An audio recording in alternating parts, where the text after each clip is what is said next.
Hey Virgo, welcome to May 2020. A new pathway for your growth opens up early in the month. Use your newfound confidence and creativity and carve out your next steps in your life. You feel inspired and ready to redefine your purpose, so it reflects your hopes and dreams. New avenues to create more abundance also opens up for you in May. Some of these ideas or avenues come from other people, some from deep inside of you. Take a deep breath and don't make any hasty decisions in May. Let things percolate, and the appropriate steps will become obvious. The call to make changes will present itself. You may feel like you have no energy for it, and then there's a part of you that's all in.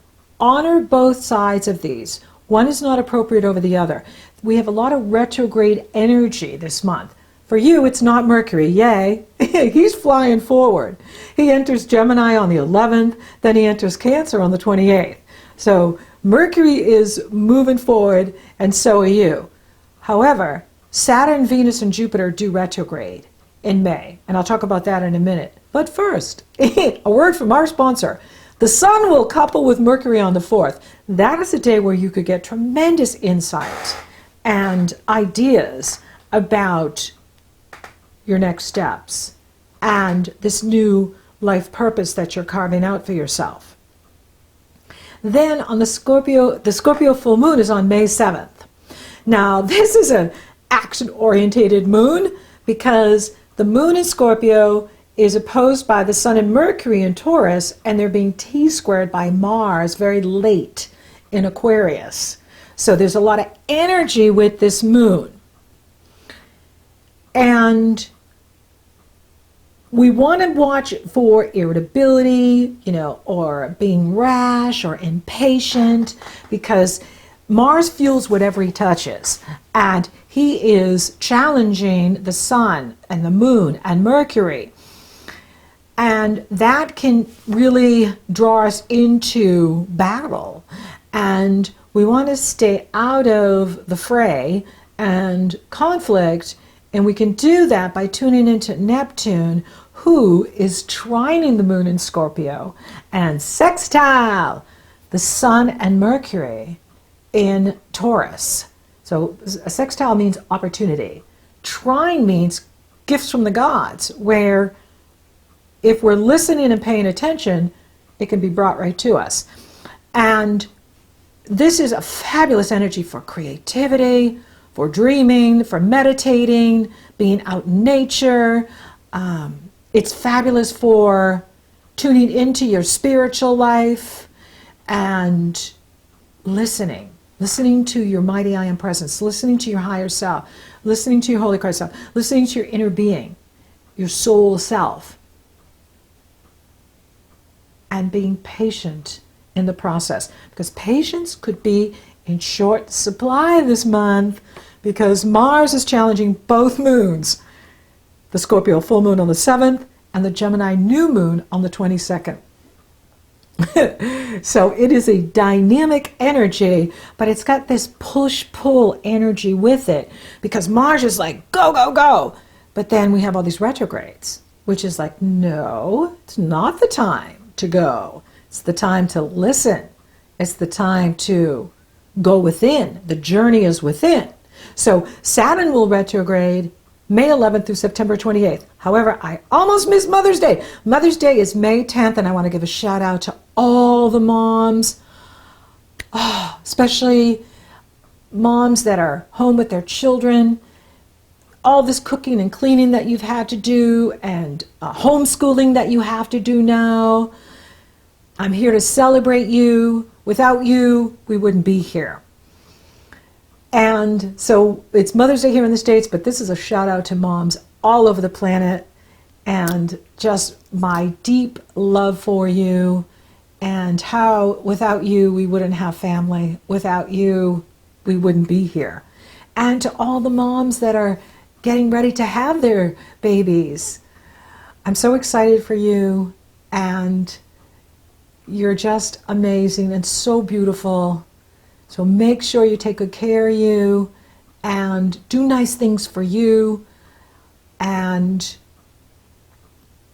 soon we will be moving forward and getting back to a new normal. And we look forward to that. But happy Mom's Day. And then the next day, Saturn retrogrades, May 11th through September 28th. Mercury enters Gemini on the 11th. Now, Mercury loves being a Gemini, just like he loves Virgo. So, Mars enters Pisces on the 13th, and then Venus retrogrades May 13th through June 12th. Jupiter retrogrades the next day, May 14th through September 12th. This is a cosmic message for all of us, is that, yes, things are opening up for you. Yes, it's a time for you to be confident and creative, but we don't have to take any major actions here in May. I mean, unless we have to. That's different. But if you don't have to, this is a time to really tune into what it is you love and value now. Venus rules what we love and value. Saturn rules our reality and the structures of our life. Jupiter rules our wisdom, what we believe, our philosophy, our truth. When Jupiter retrogrades, it's about going within for that wisdom. With Venus, she is asking all of us to evaluate our relationships, whatever we're pouring our heart into, and see if it's still worth it for us. You know, sometimes relationships are more trouble than they're worth. The same with jobs, the same with projects. And we are different now because of what we've been through this year. So what you love and value now may be very different. And this is an opportunity here in May for all of us to step back and look at, well, what's true for me now? What do I really want to be doing now? What's important to me? And this is good because this is where we're living from our authentic power. We're tuning into who we really are now, because that could be a different person than who we were 4 months ago, 6 months ago. And so we want to take May to honor yourself, because yes, there will be opportunities presented to you, Virgo, throughout the month. And part of you will be like, I'm ready to jump in. And then another part of you will be like, you know, I'm not ready. I'm not sure. I need to take a wait and see here. One is not right, one is not wrong. It's not right or wrong. It's not black or white. It really is about honoring these different parts of you. The part of you that's ready and the part of you that is saying, I think I need to take a wait and see here. And I think it's wise because it's really interesting. Neptune is in harmonious energy flow with the Scorpio full moon. Yay! But he's squaring Venus all month. And when we get to the Gemini new moon on the 22nd, he's squaring both Venus and Mercury, which can be, delusion. Well, what it is like we can just be like, in love with love or in love with an ideal about something. We can be in love with the idea of something, but it's not necessarily true at all. It can be very fictional. It can be not what we think it is. And so that's why it's really important to say, you know what, that sounds good, but I'm going to wait until Venus goes direct on the 12th before I make any kind of financial commitment or relationship commitment or job commitment to anything new. Now, the Sun will trine Pluto on the 15th and then trine Jupiter on the 17th. This is an excellent energy, fantastic energy, supportive, creative, can bring blessings.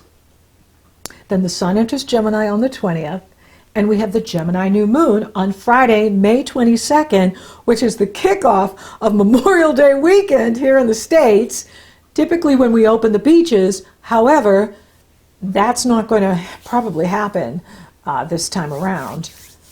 And, so we're still having to be patient here with our safety and our activities. Now, I like the Gemini new moon too. I like both these moons this month. the Gemini new moon is being trine, harmonious energy flow with Saturn and Jupiter. And this is bringing blessings. And when you take a new approach to what you're doing, say learning new skills, using new methods in what you're doing, using new technology, which many people have been forced to do. They have to learn Zoom, they have to learn how to Skype or whatever, which is very good, is a blessing here. So there are blessings with both moons. And Neptune is blessing the Scorpio moon. Jupiter and Saturn are blessing the Gemini moon. And that's exciting. Mars is squaring the Gemini new moon. He's squaring both lights again because he's in Pisces now. So that is very interesting. And he is bringing the energy once again, to whatever he's doing. And we need to be patient here. Now, if something's not working, we need to let it go. Because this Martian energy here can be like a dog with a bone. He doesn't want to let that bone go. But it's time to, let go of something if it's not working. If something's not working, it's going to be revealed during this retrograde cycle. And that is an opportunity to accept it and release it. One of the things that we're being asked to do at this time is to surrender. And this came with the Pluto energy, because Pluto, is, change or I'll change you. Love Pluto. And so you have to surrender with Pluto. Same with Saturn. Saturn represents the totality of our karma. Saturn represents our reality and how we structure our universe. So, they are the heavyweights, champions of the zodiac. And so when they're pushing on something, it's best to surrender. It's best to cooperate. So surrender and let go of what no longer serves you. Surrender what's not working. This way, you're creating the space for this fabulous new life that you're building. And you are redefining your life purpose. And so we don't want to hang on to things that aren't working. We don't want to drag them with us into the new life and the new purpose and the new relationships and so on. So let go of what no longer serves you. And then that way you're using the energy in a productive way, and you're focused on solutions, and the solutions will come.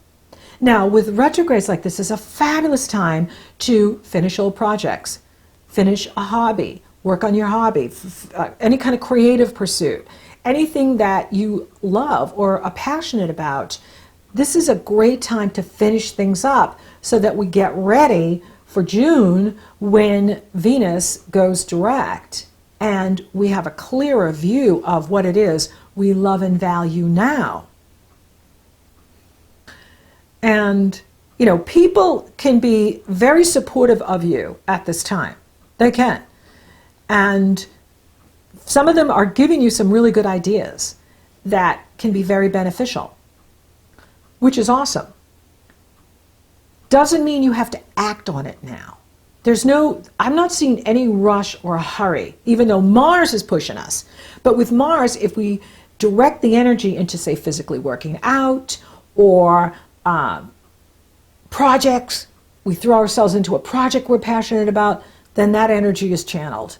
And it'll keep us out of being irritated or moody.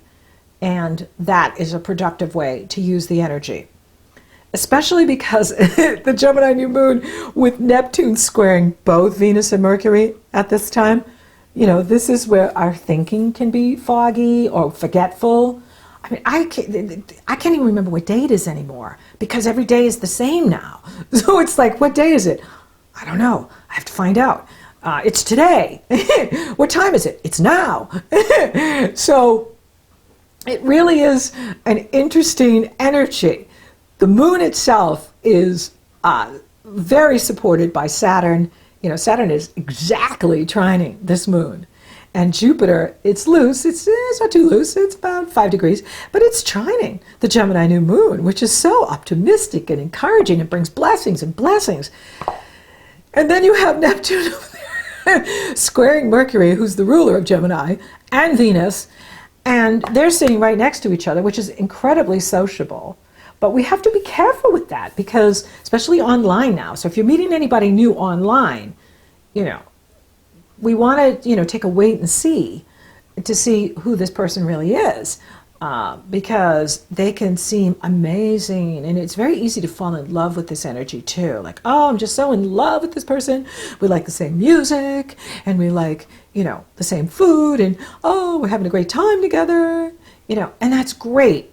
But let's take a wait and see, and really see who this person is when Venus goes direct next month, and see if they're still as fabulous as they are now with this. Because Neptune casts spells. We're under the spell with Neptune. It's that falling in love, and we're in love with love. And, with Mercury involved in it, it's just love words and love songs and just being in love with the ideal of something. And that's the challenge. And it's on at the Scorpio full moon. He's squaring Venus there too, where we can be in love with the ideal of something.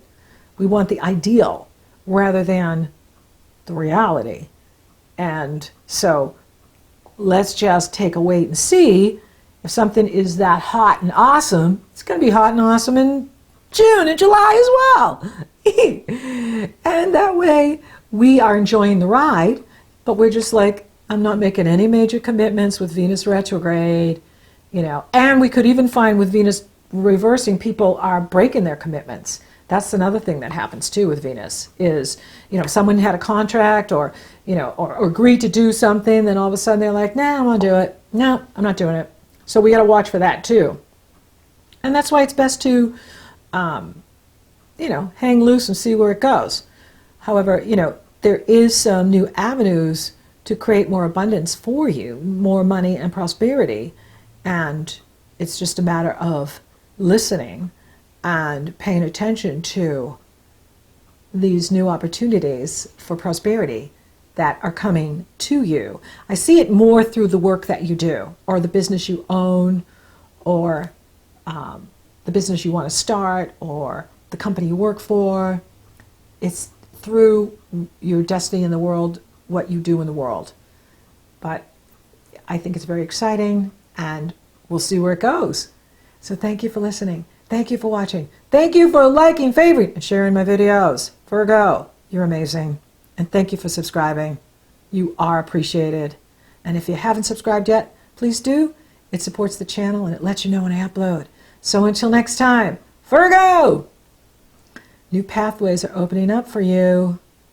And you have a lot to look forward to. You're inspired. And you're ready to redefine your life purpose and your purpose in work as well. It's very exciting.